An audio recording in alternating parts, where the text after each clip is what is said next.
New Apple Music presents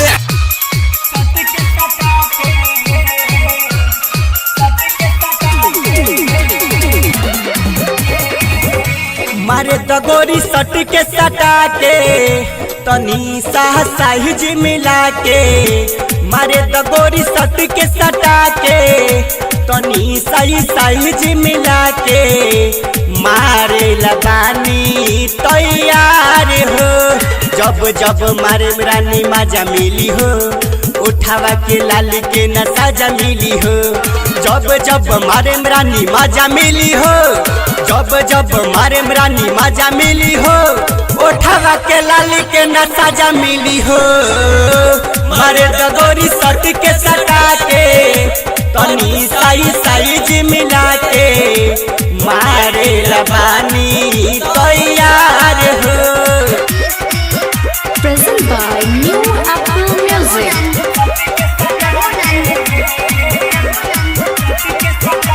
चढ़ल बाबू मर तो हई हो 16 साल हमारा तो निक लागे गोरे गोरे गाल ई हवा के लइका कहे सब माल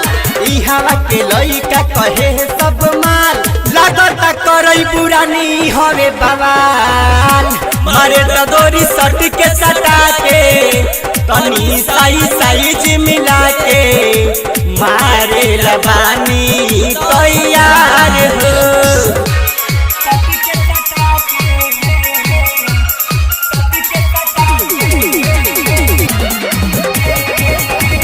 कनी रहाला के ध्यान रखी हा मुहना दीवाना से प्यार करी हा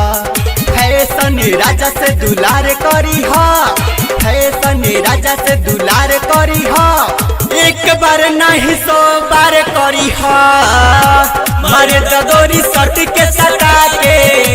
तनी सही साइज मिला के मारे रबानी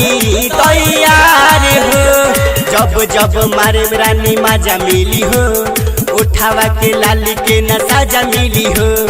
जब जब मारे रानी मजा मिली हो जब जब मारे रानी मजा मिली हो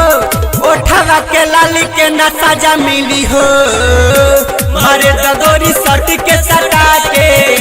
तनी सही साइज मिला के मारे रबानी तैयार Bharti Motihari. Contact number 8507063229.